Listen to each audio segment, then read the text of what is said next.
Bismillah ar-Rahman ar-Rahim. Let us continue with Surah An-Nisaa bihawlillahi wa quwwatih. We are on ayah number 135. قال الله تبارك وتعالى يا أيها الذين آمنوا كونوا قوامين بالقسط شهداء لله ولو على أنفسكم أو الوالدين والأقربين إن يكن غنيا أو فقيرا فالله أولى بهما فلا تتبعوا الهوى أن تعدلوا وإن تلووا أو تعرضوا فإن الله كان بما تعملون خبيرا. So in this ayah he begins with the famous call to the believers, O you who believe. Iman is a key term which we have discussed before. He gives the order, be qawamin, which means those who stand up and strive for bilqist, justice. Those who stand up for and strive to implement justice. And justice is essentially to give everyone what they deserve. Justice is to place something in its proper place. وضع الشيء في موضعه اللائق به. He says شهداء, plural of shahid, witness. So witnesses, lillahi, for Allah, witnessing for Allah.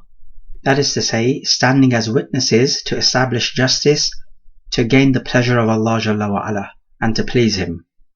Shuhada'a is mansoob bil fatha because it is a khabar kana. Qawwamin is also mansoob because it is the first khabar of kana. He says, even if it be against your own selves. In other words, testifying against your own self, or what they call a confession or an iqrar. If you owe somebody some money, you confess to it. You do not hide the truth. Awil walidain, or even testifying against your own parents. If you know your parents, either one or both, are in the wrong, you need to testify to it. And do not let your familial love prevent you from establishing justice. Walaqarabin, and the near relatives, like your brothers and your sisters and aunts and nephews and nieces and so on. You even testify against them, because justice takes priority over any familial relation. And he says that if this person whom you're meant to testify against is rich or poor, then Allah is more worthy or closer to both of them, meaning the rich and the poor. That is to say that Allah is more merciful to them than you are. So leave their affairs to Allah. As for you, then just speak the truth, even if it is against them. So this means to say that just because a person is rich, do not favor that rich person in your testimony. If that rich person is in the wrong, then you must say so. Because one might protect the rich person. Why? Because he may be able to gain from his richness if he testifies in favor of the rich person. What about if the person is poor? You may testify in favor of the poor person because you feel pity for the poor person. But both of these things are wrong. You need to testify for the truth. And he says, do not follow the hawa, the desires, lest you should avoid justice. The verb hawa yahwi means to fall, and the same root letters are for the word desire, because your desires make you fall when you live your life the way you want to, as opposed to the way you ought to. So in following your desires, if it contradicts the truth, they actually make you fall from grace. So the word an ta'dilu can carry two meanings. The first one is adala ya'dilu, means to incline. So that would mean to say then that you incline away from the truth. And the second meaning would be to an ta'dilu, meaning that you will avoid justice. And both of these meanings are correct. Then he says, وَإِن تَلْوُوا, from lawa yalwi, layyan, to twist. The intention here is that you twist your tongue away from the truth. In other words, you give a false testimony. A testimony which is not in accordance with the truth. أو تعرضوا, or that you turn away, meaning to say, you do not testify in the first place. You hide the testimony. Similar to what we discussed in Surah Al-Baqarah, وَمَنْ يَكْتُمْهَا فَإِنَّهُ آثِمٌ قَلْبُهُ. Whoever hides it, then he is of a sinful heart. And so he says that if you twist your tongue away from the truth or you hide your testimony, then Allah is well aware of all that you do. And of course this is a threat. So reflecting on this ayah, we take the importance and the primacy of justice, that this must be established at all costs, and it is often established with testimony. So then we may also take, following from that, the importance of a truthful testimony, even if it is against your own self and your own family members. Your love for justice surpasses your love for your own self and your love for your family. Your family will not be able to save you against Allah Jalla wa Ala in aught. You will not be able to save yourself against Allah Jalla wa Ala in aught. It is only your good deeds that will come to your aid. And from the most important of good deeds is to be truthful in your speech and establish justice. So only your deeds are what will work for you, nothing else, and no one else. We also note the importance of ikhlas. Notice he says, shuhada'a lillahi. You're delivering this testimony of yours and you're witnessing to gain the pleasure of Allah Jalla wa Ala and in obedience to Allah. We also pick up on the danger of following your desires if it opposes the truth and justice. We also take that it is haram to give false testimony, and it is also haram not to give testimony when you know what the truth is. The only time you may not give testimony is if someone else is giving a testimony in accordance with the truth. Then in that case you are not needed. But if you are needed, then you must give testimony in accordance with the truth, and you're not allowed to refuse and say, no, I'm not going to turn up to court to give testimony. No, this is not permissible at all. We also pick up that Allah Jalla wa Ala knows all that you do. Like we said, this is a threat in this ayah. Ayah number 136. Ya ayyuha alladhina amanu aminu billahi wa rasulihi wal kitab alladhi nazzala ala rasulihi wal kitabi alladhi anzala min qablu wa man yakfur billahi wa malaikatihi wa kutubihi wa rusulihi wal yawmi al-akhiri faqad ضل ضلالا بعيدا. Again the famous call, O you who believe. This time he is giving an order. Aminu, have iman in Allah and His Messenger. Then the question here is obviously, if he's calling the believers, why would he order them to have iman? Because obviously they have iman from the get-go. That's why he's calling them believers in the first place. And the answer is, this order to have iman is not an order to have iman to someone who does not have iman. Rather, this is an order to continue in your iman and to strengthen in your iman. Similarly, how Allah Jalla wa Ala would order the Prophet not to commit shirk. Well, of course the Prophet is not committing shirk, but this order is an order to continue to not commit shirk. So we can have orders for continuation as opposed to orders for initiation. So we have to have iman, that's a key term we have spoken about, in Allah and His Messenger. That's the last Prophet, of course. And the book which He has sent down on His Messenger. Notice the word nazzala is used. It has this idea of coming down bit by bit, just like the Quran came down over a period of 23 years. And he says, and the book which He anzala min qabl, which He sent down from before. Not the word anzala, not nazzala.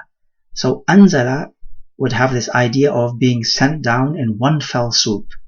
And he says, whoever makes kufr, that is to say rejects billahi, rejects Allah and His malaika, His angels, plural of malak, and His books and His messengers, that is to say all His books and messengers, and the last day, Yawm al-Qiyamah, of course, then he has gone far astray. So picking up on this ayah, we find the imperative nature of continuation in your iman and to keep firm in your iman. Some scholars have said that this ayah is addressing the munafiqeen, because the munafiqeen have uttered iman on their tongues, so this ayah is now telling them to have iman in their hearts. Some others have said that this ayah refers to some Jews who had some iman in their scriptures, but this ayah is now telling them to complete their iman. So upon this tafsir then, the order would be for initiation and not continuation. But it appears to us, and Allah knows best, that this ayah is addressed to the believers, to the companions of the Prophet. Just like all the other ayat which says Ya ayyuhalladhina amanu are addressed to the companions of the Prophet, so too should this one be. And so this way we have consistency. In this ayah we learn of the various articles of iman. Notice how he mentions the messengers, he mentions the books, he mentions Allah himself, of course, he mentions his angels, he mentions also the Yawm al-Akhir. So these are 5 articles of iman mentioned. The one article which is not mentioned is the qadr, but we have evidence for that elsewhere. With this ayah we may also appreciate the beauty of Islam and its truthful nature in comparison to Judaism and Christianity. And this is so because Islam has you believing all the messengers and all the scriptures that were sent down. We do not pick and choose, whereas the Christians and Jews, they stop prematurely. Yet Islam keeps it consistent and has the complete set. So which one, according to the fair-minded person, would be the truth out of these 3 religions? The answer should be obvious. We may also take from this ayah that believing in some articles of iman and not others is not good. You're either all in or all out. We also find from this ayah the danger of kufr, that it will drive you far away from the truth. Ayah number 137. Inna alladhina amanu thumma kafaru thumma amanu thumma kafaru thumma izdadu kufran lam yakun Allahu liyaghfira lahum wala liyahdiyahum sabilan. He says, indeed those who believe, then they commit kufr, then they believe, then they commit kufr, then they increase in their kufr. Lam yakunillahu, Allah was never going to liyaghfira lahum, forgive them, and He was never going to guide them sabilan, to the right way. Now we have some grammar to think about. He says Allah was never going to forgive them. He says liyaghfira. Where did the lam come from? The lam does not have any particular meaning in itself. It is there just for emphasizing the negation. He was never going to forgive them, nor was He going to guide them. Again, we see that lam, it is just for ta'keed.